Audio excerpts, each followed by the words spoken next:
Hey everybody, welcome to the Great Lakes Divide live stream. I'm your host, Adam Biggers. Follow me on Twitter at AdamBiggers81. Follow Great Lakes Divide at GL Divide, and that's on Twitter and Facebook. And also visit Federal Williams, our new title sponsor. That's Federal Williams, FEDERAU, Williams.com. They specialize in realty in the greater Lansing area with a specific focus on Hazlet, East Lansing, and Okemos. And you can go on their website, search by zip code, neighborhood, find exactly what you're looking for. So again, Federal Williams, we'd like to welcome them as our title sponsor for the Great Lakes Divide live stream. A couple of orders of business I want to get to today. And I apologize, we haven't had a live stream in I think about a week. I was planning on doing one last week. My internet was acting flaky. I tweeted at Comcast and got the problem solved. It's just, I don't know, my neighborhood's weird. It's like in the summertime it goes in and out. So we have a good connection today. I'm going to, like I said, a couple orders of business. We'll get into final thoughts on Notre Dame, final thoughts on the Braylon Edwards tweet, and talk about news and notes from availability. And then I'll also mention some things that I've written, and that obviously comes from the availability. So it kind of goes hand in hand. So before we get into it, I'm going to tweet the live link, and then I'll hop in the live chat. And real quick, while I'm mentioning this, guys, I want to make it a little more structured for you. I can trail off a little bit. Those of you who've watched this, you know I joke about my ADHD all the time, and it's actually a real thing. So I'm just not an airhead. I sometimes have a problem concentrating. So what I want to do is kind of make it a little bit more structured. So maybe come up with a list of 3 to 5 topics, and I'll tweet about those, and you guys can vote on those on Twitter. And again, that's at AdamBiggers81.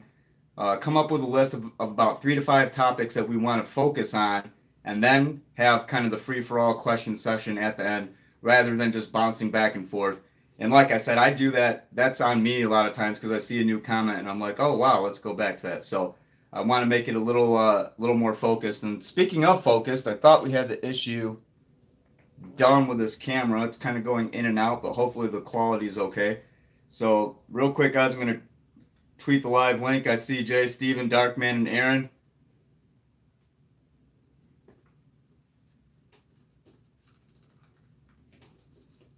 And I'll get to your guys' questions real fast. Hold on.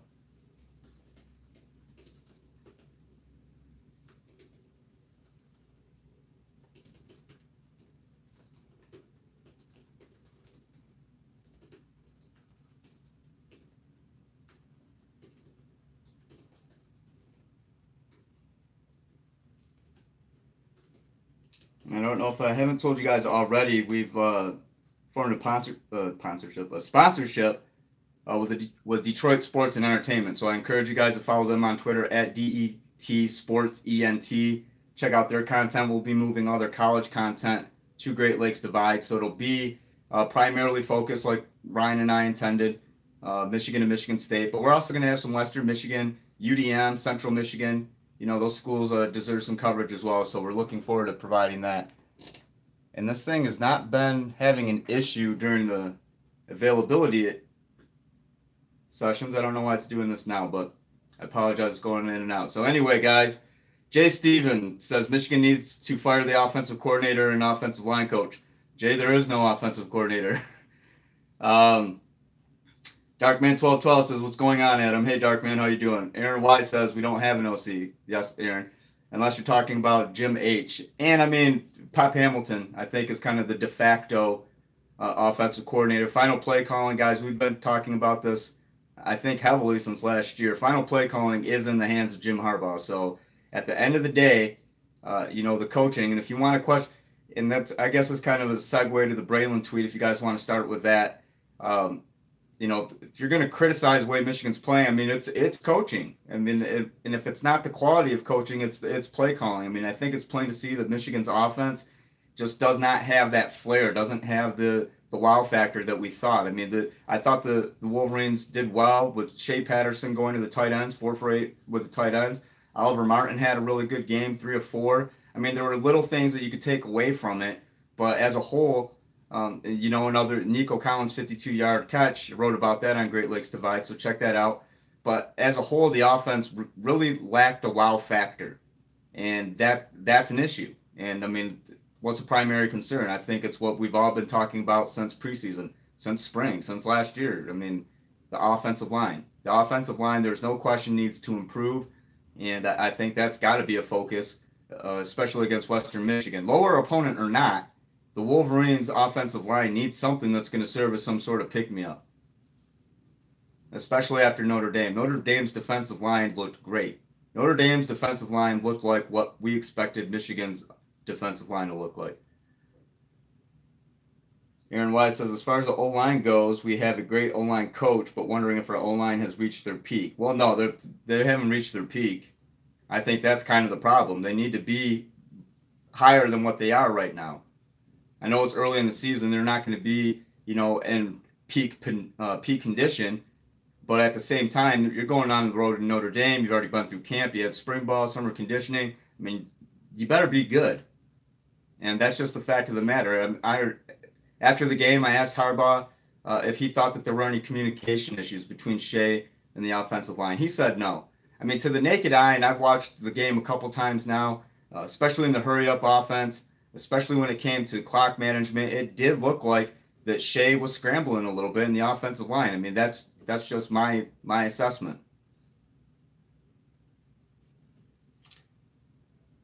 Darkman1212 says he was disappointed in the defense in the first half. The defense was disappointed in itself, I can tell you that. And he said offense was disappointing for sure. Alan Barganclass says, I thought Shea kind of figured out what he is in the second half. Well, I think they just got more comfortable in the second half. And if you look at the defense, and not comfortable, I think they just got their heads out of their, whatever you want to call it. I think that things were really cloudy in the first half. They did not look like defensively or offensively.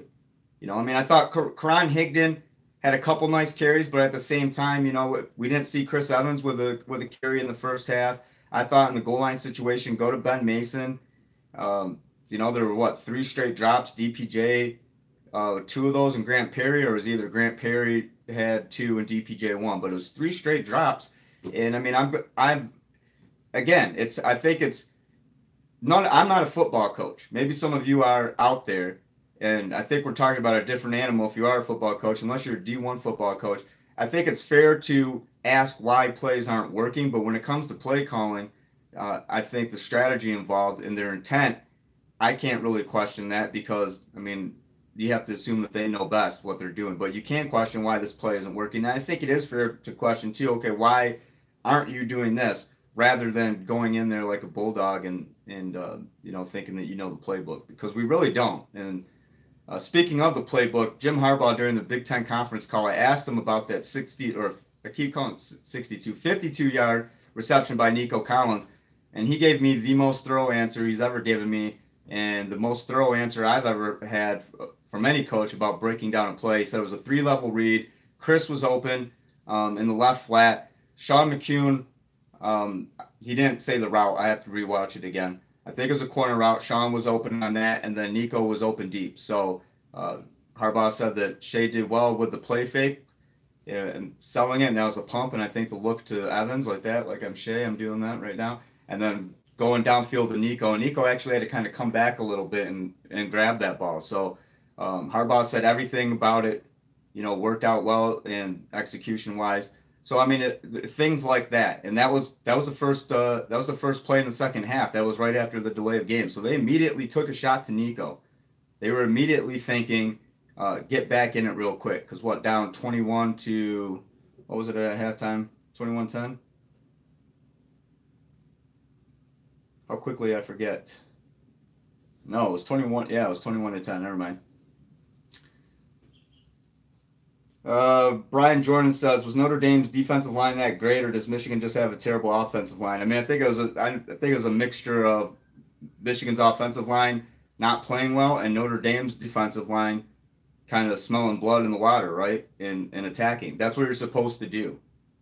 So I don't subscribe to the idea, you know, in referencing the Braylon Edwards tweet. And you guys know me, I'm not a Michigan cheerleader, but what I do I do draw a line when it comes to the type of criticism, and I think it's people have to understand the whole dynamic of a college athlete, and I think it's unfair, especially if you're Braylon Edwards. And this is going to be I wrote a column on this. It's on GreatLakesDivide.com, so check that out. But this is going to be really the only thing I have to say about it anymore. I think you have to be better than that. I think you have to take the higher road. You're a former Michigan star. You're a Michigan legend. You work for Big Ten Network. If you're going to offer criticism, let it be constructive. You don't have to be a cheerleader. You don't have to sugarcoat it. I thought Braylon's second tweet was the one that he should have tweeted first, and I included both in there. Thought Khalid Hill's response to Braylon was right on the money. Thought Rashawn Gary, he didn't see it, but in theory, just the idea of someone doing that, he said, a grown man doing that, it's it's kind of sad or something along those lines. But those quotes, everything, my thoughts on it. I asked Harbaugh the question during his Monday press conference, and he acknowledged, yes, what is it, the Braylon Edwards tweet? And I said yes, and he went in right on it. And I think that he said, if there's any criticism, come at me. I mean, it was kind of one of those moments, a coach defending his team. I think that you like to see that. And, we saw that some years ago, Oklahoma State, I'm 40, I'm a man. It wasn't quite like that. It was more of a serious tone, but the idea of it, I think, was the same. And for Braylon Edwards to call Cesar Ruiz trash or weak, and, Shea was scared, and the O-line's trash or what, and effing trash. I mean, there are different ways to say it. Cesar Ruiz is getting beat. He's struggling. Shea Patterson, it appears Shea Patterson is playing timid. He needs to be more aggressive. The offensive line as a whole are missing assignments, needs to do X, Y, and Z. Offer some kind of constructive criticism. Because, anybody can go on Twitter and say, well, this guy sucks. This is trash. This is garbage. And that's the kind, I don't like that type of discussion, and I don't think that there's any room in it. I mean, especially if you're a media professional. So I think that Braylon went way across the line with it. Is his criticism warranted? Is the root of his idea? And again, his second tweet citing the record against rivals, the one win against the 3-9 Michigan State team, all that's facts. Come with that first. Facts, like it or not, are facts. But I thought that he went about it just much in the wrong way. Very much in the wrong way. And Ryan Schuling and I went in depth on this during our podcast. So check out the podcast. It's on it's underneath the podcast tab on our homepage, GreatLakesDivide.com. All right, guys. Sorry, skipping your questions there. You know how I get sometimes when I'm going on my little rant here. Drew Fortier says, Adam, what's with running Lawrence, Marshall, and Monet to start the game and through the... Come again, Drew. What was with running Lawrence, Marshall, and Monet to start the game and through the first half? I'm not understanding you, Drew. Aaron Quinney says, getting smacked in the mouth early may have been a good thing. Usually we start off hit and then get a rude awakening later in the season. Aaron, here's one thing. It's the first game of the season. So if you're already thinking the sky's falling, well, then your season's over. So, people are saying, oh, well, it's cliche. They got to bounce back. If you've ever played sports or know how long a season is, if you think the sky's falling after your first game of the season and you weren't blown out, Michigan had opportunities. I'm not saying Notre Dame didn't beat them, but Michigan helped out. And again, I'm giving credit to Notre Dame. Stats, and when I say helped out, if you look at it, stats across the board were similar. So if you take away the score, or if you just look at the score, you're not going to think, there's nothing that suggests Notre Dame dominated. Those two quick touchdowns, that's what did it. And Notre Dame struck, put Michigan on there, stunned them. That's the only way that I can put it. So, but if you think the sky's falling after one game, then like I said, it's done. So these guys, they've played a lot of football. Some of these guys have lost big games in their career. Some of these guys don't know what it's like to lose a big game. So, and if they don't know what it's like to lose a big game, well, then they just felt it on Saturday at Notre Dame. Alan Pinckney says, record the season after week one or record this season after week one. Oh, Drew Fortier says, starting them over Solomon and Dwayne Foot. Well, Brian Monet was already going to be a first and second down specialist anyway. So if you want to call him a starter, he's going to be the first defensive lineman, one of the first defensive linemen on the field anyway. As far as why Aubrey and Dwumfor didn't start, I can't tell you. I mean, maybe they just thought that Lawrence Marshall showed some things last year, and I thought, heard a little bit of a buzz. He's kind of one of those guys who just flies under the radar, but we talked about this last year. Lawrence Marshall's time's coming. And I mean, it has to, because he's a fifth-year senior, I believe. Or redshirt junior. Yeah, he's a fifth-year senior, yeah. So, I mean, his time is now regardless.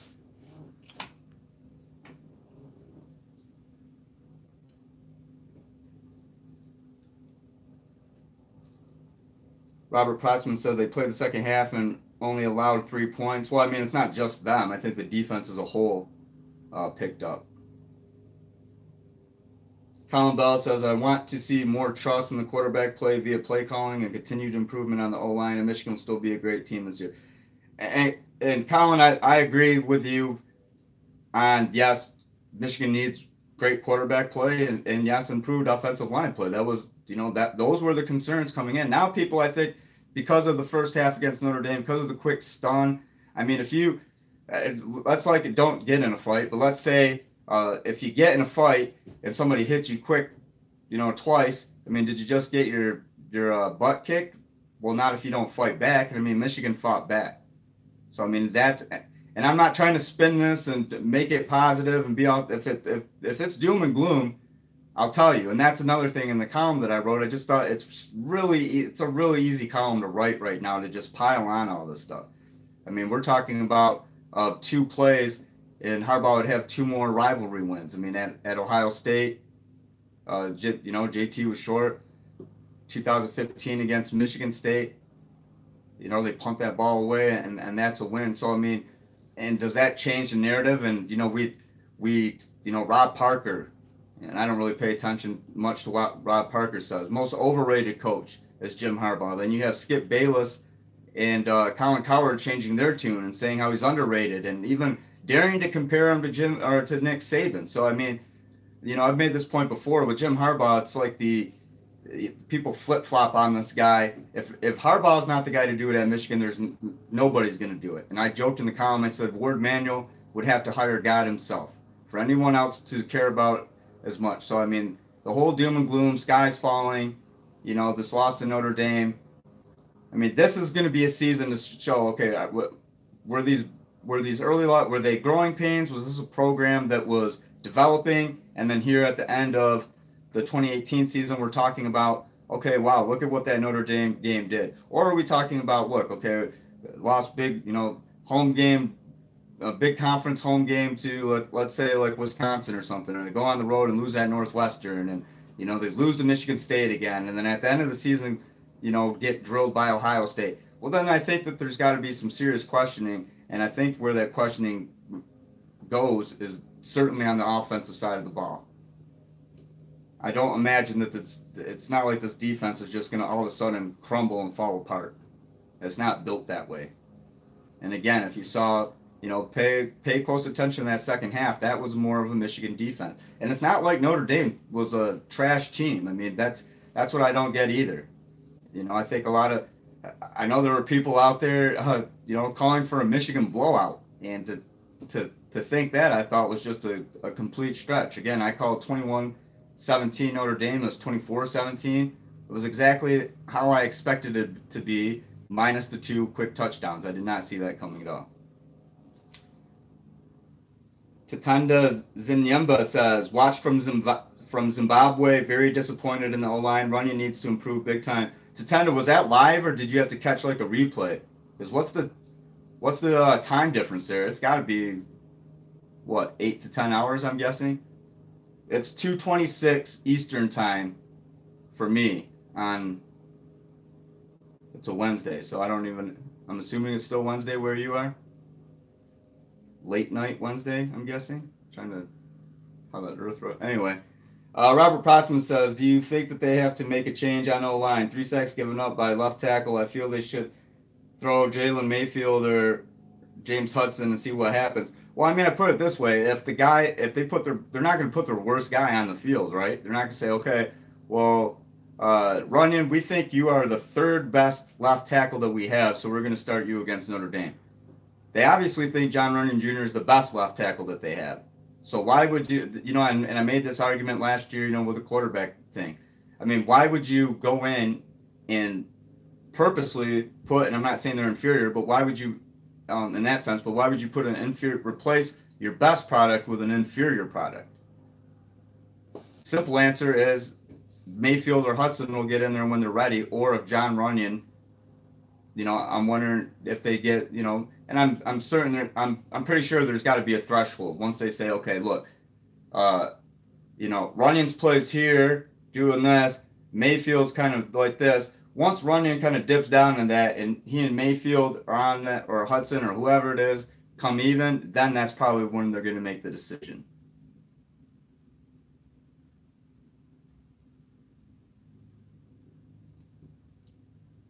Kay Bagley says, how good do you think Notre Dame is? Are they a college football playoff team? I wouldn't go that far. No, not based on what I saw Saturday. But again, that's one game. I'd like to wait a few games, see who else they play. But handling a Michigan defense the way that they did, I think the Irish are a very good team.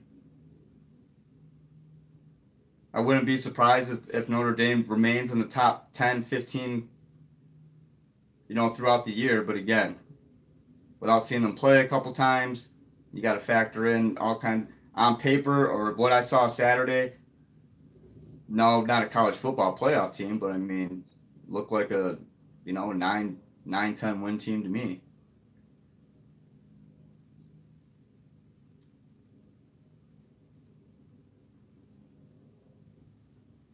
Any other questions, guys? And Tatenda says it was live streamed it when it started at 1:30 a.m. my time. Okay, so was that like the next day? How many hours ahead are you? But thanks for watching. Again, like we had somebody, I forgot, was it in Germany? I think they said that they were in Germany, and then we've had a couple other international viewers. We're getting fancy on the Great Lakes Divide live stream. Can we safely say it's the only Michigan football live stream that has international viewers? Can we say that? We have to have some kind of claim to fame. And Friday's not going to change as far as predictions. I offered up my season predictions. If you want to go back, just Google it, game by game. And I kind of went out on a limb, just throwing out some stats. Not just throwing them out, but based on educated guesses. And I mean, think certain things can happen. Made a prediction for Shea, made a prediction for Nico and Karan. A couple defensive leaders, that sort of thing. But I think the important thing is, predicting the record. Obviously, I can't see the scores, but I did my best to predict those. And I think the record's pretty accurate.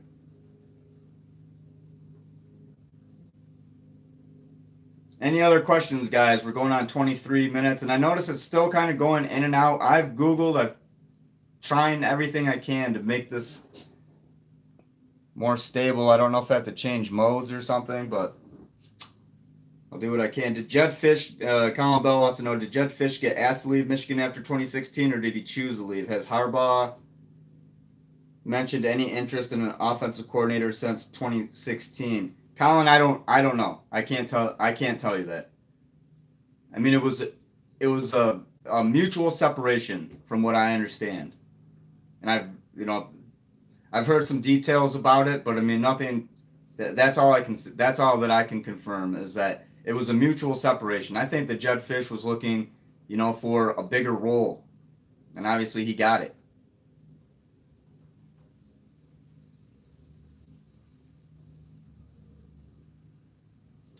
Drew 48 says, did you see Valenti's take that until Harbaugh gives responsibility to a true offensive coordinator, UM will never be what us fans want them to be? I didn't see it, but I mean, that's it's fair to say.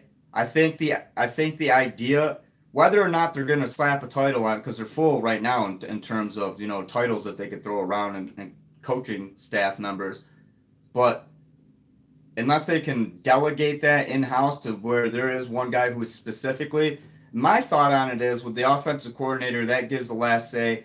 I've always kind of thought offensively Michigan had too many cooks in the kitchen because you have all these analysts, you know what I mean? And, what exactly are their jobs? How much involvement do they have? Is it just that they're assisting on film studies and, what is that? And the too many cooks in the kitchen thing. I mean, passing game coordinator, wide receiving coach, run game coordinator, tight ends coach, offensive, who specializes in tackles.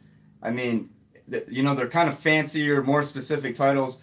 I mean, just go offensive coordinator, defensive coordinator, special teams coordinator, running backs coach, offensive coordinator. I mean, if you want a passing game or wide receiver coach, have that guy be the same thing or if you just want a quarterback coach, have him be that.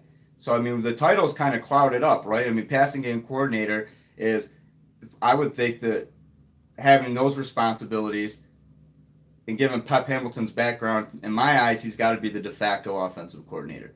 But I'm wondering how much input does Jim McElwain have, the wide receivers coach? How much input does Ed Warner have? He's a former offensive coordinator. But like I said, I mean, we can kind of guess how the chain of command goes and, piece it together with a, relatively, I think relatively reasonable guesses. It's not too hard to connect some of these dots. But at the end of the day, Jim Harbaugh is the one who's making the final play call. So does it matter if Pep is 2 or if Pep is 3, or if McElwain is 3 or if he's 2 or whatever? All that matters is at the end of the day that Jim Harbaugh is the guy making those final play calls. That's what he tells us.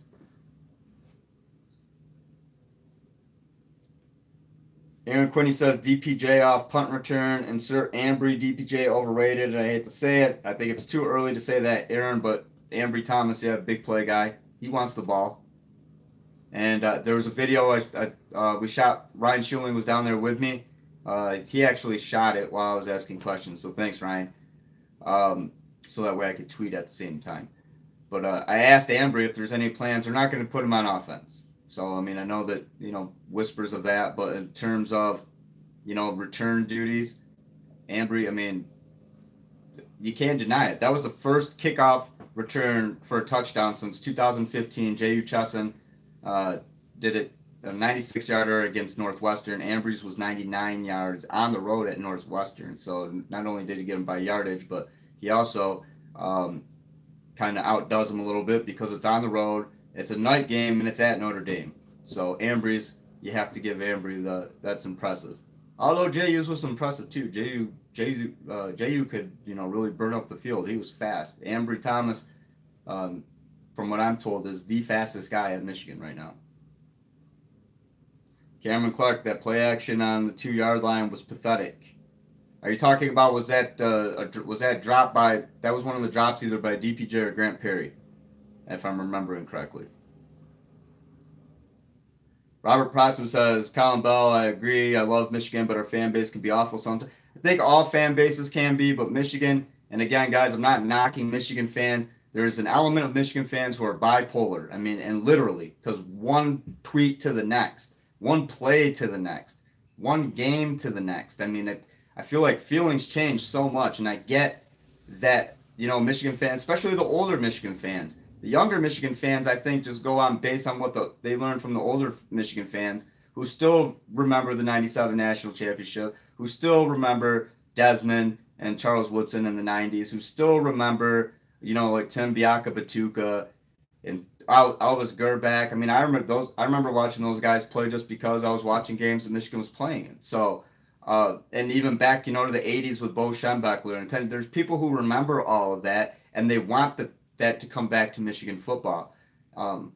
So I feel like some of those are the people that can be the worst a little bit because they expect what they've seen in the past and they've been waiting a long time. Michigan's been relevant like twice in the past decade. 2006, that 1 versus 2 Ohio State 42-39 loss, one of the greatest, if not the greatest regular season college football game I've ever seen, but one of the greatest college football games I've ever seen. And then in 16, right on the doorstep of a college football playoff. And that's what I don't get either, because if you're going to knock Harbaugh for all this stuff, what about, immediate success? He was almost in the playoff in the second year. And I know that, almost doesn't count, but I mean, Michigan was right there, talked about as a college football playoff contender. So did he not come in and put them in the spotlight immediately? Yes or no? That's a fact. That's a fact. Now, opinion, emotion, all that, that opens it up for interpretation. But the fact of the matter is, yes or no, was Michigan a college football playoff contender in 2016, Jim Harbaugh's second year? Yes or no? And that's all I'm saying. And that's a fact. And that's what I try to look at. Again, guys, you guys know I'm not a Michigan fan. I'm not here to cheerlead, anything like that. I look at the numbers and facts and what I know about the team. And that's why I feel like it's really easy for people to just boom, pile on Harbaugh, pile on. And if people want to do that, that's fine. He can take it. He's a grown man.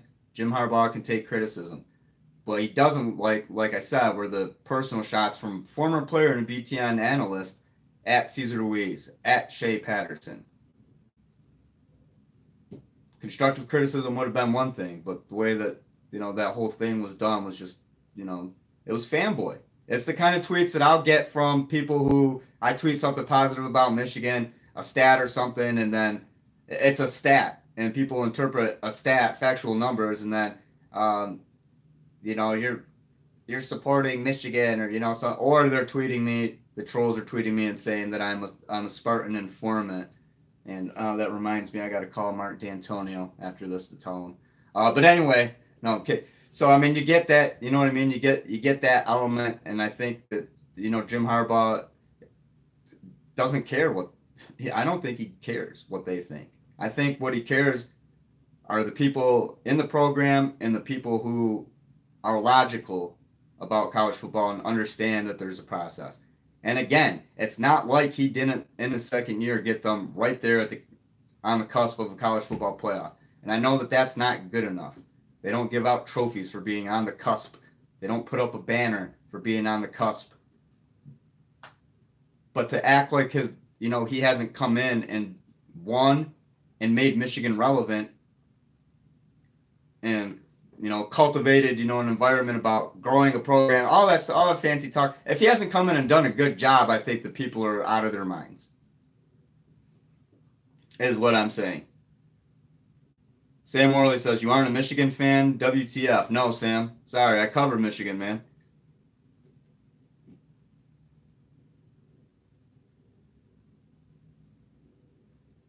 Aaron Weiss says, Michigan fans' expectations have been so high for so long, but Michigan owns just about every negative stat in the 12-plus years. There's a reason fans are upset. And I get that. But are those 12 years due to Jim Harbaugh and the current players? No. But when you're Jim Harbaugh, you have the name, you have the history, Bo, all that stuff, and you come into Michigan, you are expected immediate. And again, like I said, it's not like he didn't immediately. He won 20 games in his first 2 years. It's not like Michigan was a dirt team. They went from 5-7 to 9-3 in the regular season in 2015, and went and kicked the crap out of Florida in the Buffalo Wild Wings Bowl. I covered that game. It was over at halftime. Chris Wormley told me that they could sense Florida's offensive line was scared. And the backyard touchdown that they got, and I think it was like on their first drive, maybe or second drive. If you guys remember that game, that little backyard goal line toss, and I quote, as Chris Wormley told me, it pissed them off. So I mean, you can't act like that. Harbaugh didn't come in and he had like a soft team that didn't immediately come in. He came in, and I don't know what else to say. I mean, if I were a Michigan fan, I don't think I'd be losing my mind right now. And again, who else is going to come in here and do this? Who else is going to want the job? If Jim Harbaugh can't do it, nobody wants that. Nobody wants that job, right? It's cursed. Cameron Clark says, I knew you were a Sparty, shaking my head. Sam Morley says, why do you talk Michigan football when you're a Shardy fan?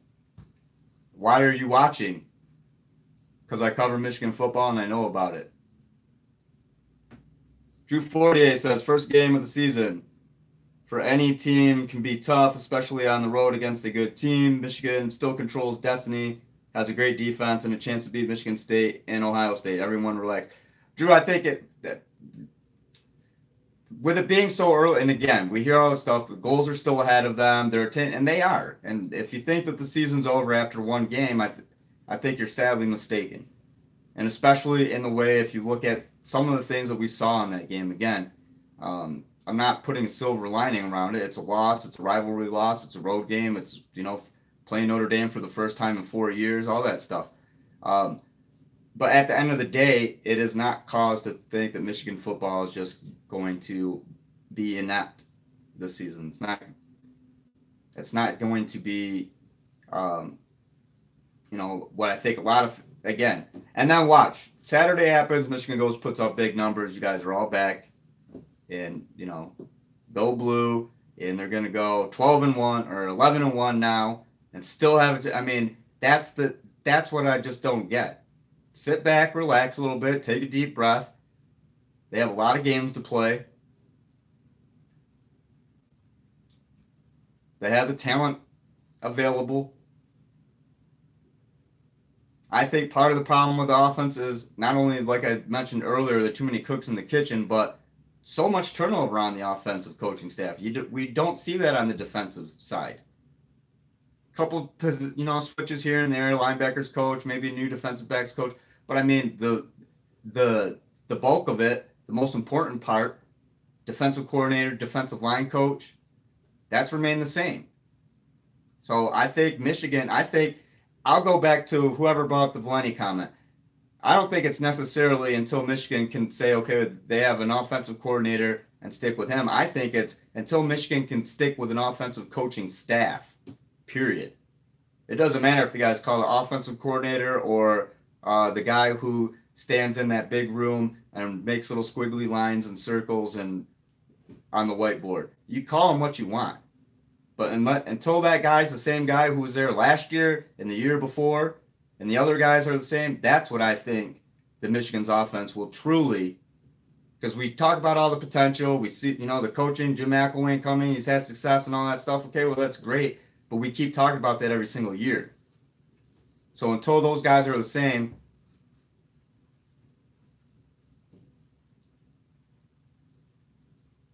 Aaron Quinney says, Adam, we are tired of losing big games. I think it's fair to be pissed. Can't say it's the first game and wipe it away. It's getting old. Well, Aaron, I understand that, but it is the first game. It is.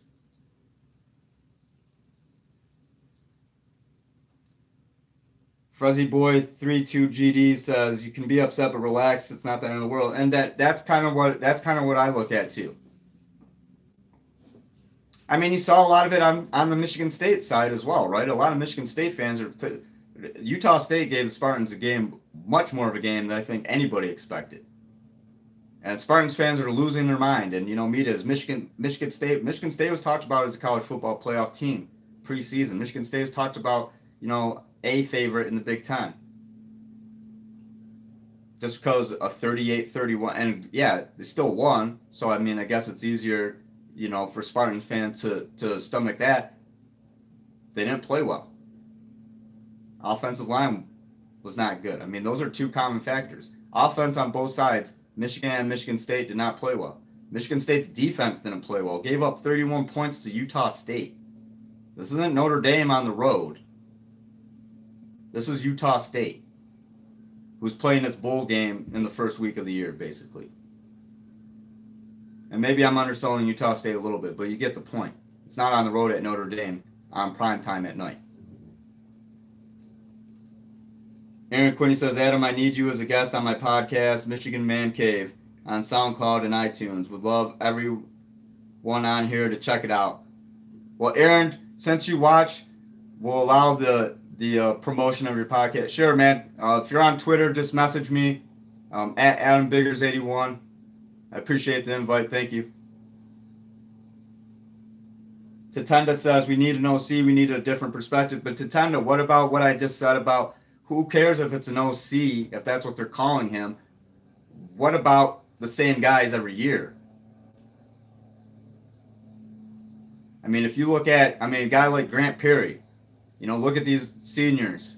Look at these juniors, redshirt juniors. How many different offensive coaches had they have, especially if you're a wide receiver and offensive lineman? Because Jay Harbaugh has been back there coaching running backs. But I mean, even Greg Fry was involved with that, with run game coordinator, and then, you know, specializing in the left and the right tackle, and the left guard on third down situation. I'm joking, but you know what I mean. I mean, it was getting a little out of hand. I feel like Michigan's got to make up new family titles. Tom and Lisa Smith annual Flower Garden passing game quote. I mean, I don't know. Keep the same guys. That's all I care about. I think if I'm a Michigan fan, keep the same coaches offensively. Has it worked for the defense? Yes.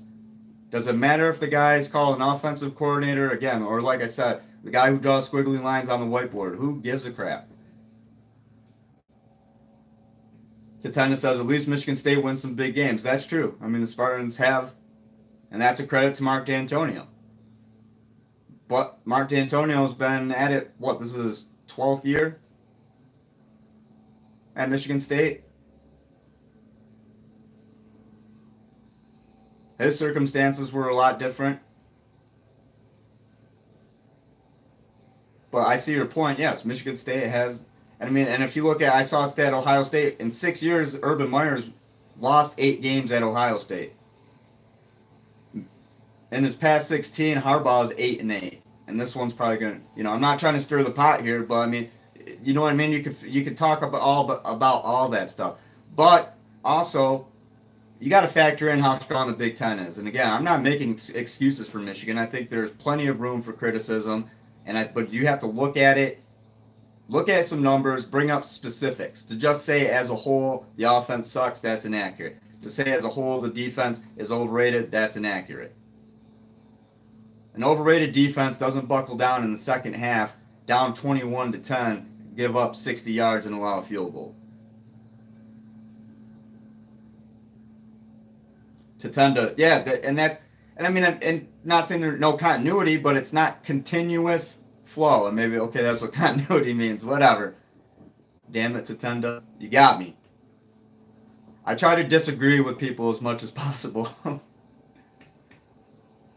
Sam Armstrong says, no discipline flying around carelessly. Sam, you got to be specific. Chris Carter says, I was impressed with McCaffrey. So was I. And I've been saying for 2 years, watching this kid warm up, he's got a great arm. Great arm. I like Dylan McCaffrey. We're going on 40. Wow, this one flew by, guys. We're going on 43 minutes. Hold on. It's definitely when I move, it gets blurry. There's got to be something I can adjust with it. But let me know, was this a lot better than the last time? I feel like 2 times ago, it was buffering. Please let me know anything buffering, out of focus, that kind of stuff. We'll try to work on it. Let me know how the audio was. I don't know if you can hear the people outside my house weed whacking my neighbor. I mow my own lawn. They're weed whacking my neighbors. But at least my dogs aren't barking. Any final questions, guys, before we go? I'm going to hop on Twitter real quick to see. And I get no tweet. I'm going to make a reference real quick. I don't know if she's watching. Not going to say her name or anything. But tonight, we're making our trivia team debut. After a long and hard thought process and watching a Tupac, Who Killed Tupac documentary, I can't talk.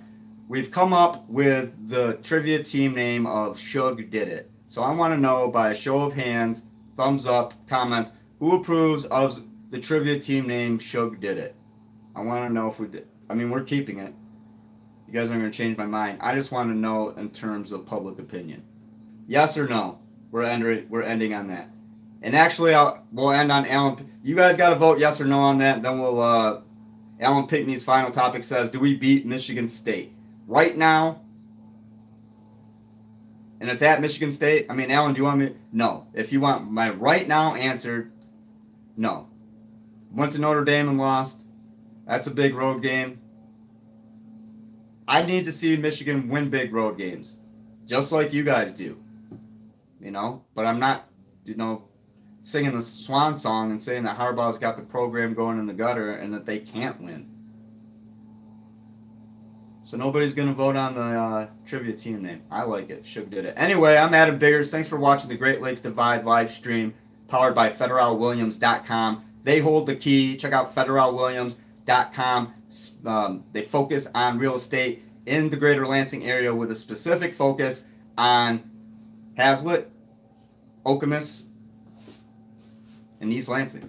I had to think for a second. Hazlitt, Okemos, and East Lansing. And you could go on the website, check it out by neighborhood, put in the zip code, address, see anything that you want in the area. And again, that's Mike Williams at FederalWilliams.com Realty. Follow me on Twitter at AdamBiggers81. Follow Great Lakes Divide at GL Divide, and that's on Twitter and Facebook. And catch us online at GreatLakesDivide.com. Watch out for Ryan Schuling's Michigan State, Arizona State coverage this week. I have you guys covered on Michigan. I have a feature that I'm working on Oliver Martin. Really excited to post that one. Having fun writing this one. Just posted a story on Josh Ross and Devin Gill and how they push each other. Pretty cool story there. A little bit of influence from Devin Bush, but Josh and Devin definitely kind of forming a little two-man team there within the team to build a position, not compete against each other. So read that story. There's a lot more stuff, like I said, the doom and gloom, but not Michigan column, the post-game Notre Dame stuff. Check out my YouTube channel. We're almost up to 1,200 subscribers, guys. So, I mean, we've come a long way since camp when there were like 874. So, a lot of new subscribers. Check out I wasn't able to make it down to coordinator availability today, but ordinarily I will. But Monday I'll have press conference video and player video. Tuesday night I'll have player availability video. Wednesday coordinator videos.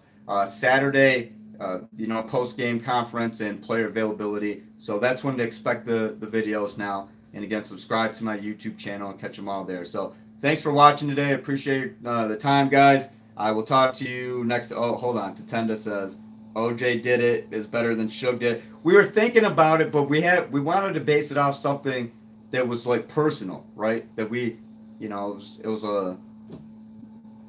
watched this documentary together, so it had to be like an inside joke. But we did mention OJ did it. Actually, she did. Maybe we'll go with that one. I'll see. I'll give her the option. I'll do the gentlemanly thing, and I'll give her the option. But I'm pretty sure that we're going with Shug did it. Jay Priest, this final comment. Final comment. Michigan lost by 7 points to a team that should be ranked in the top 5. MSU almost lost to a non-ranked team. Yes, Michigan beats MSU. But, Jay Priest, until further notice, right? I mean, that's what I'm saying. Until further notice. My confidence meter in Michigan, if you ask me that question, if Michigan beats Notre Dame, then yeah, I think it's an emphatic yes. But my confidence meter, will Michigan compete? Yeah, it's not like Michigan State's going to blow them out. But if, you're putting me on the spot right now, I got to give you a yes or no answer. I'm saying no. So, all right, guys, thanks again. Again, I'm Adam Biggers at AdamBiggers81. Read all my stuff. I appreciate you watching. Have a good one. I'll have a live stream Friday between 11 a.m. and noon Eastern time. So be sure to catch that. It'll be the Western Michigan preview. I'll give you my score prediction. I'll take yours, and we'll do all the questions like we normally do. So have a good week, guys. I'll talk to you next time.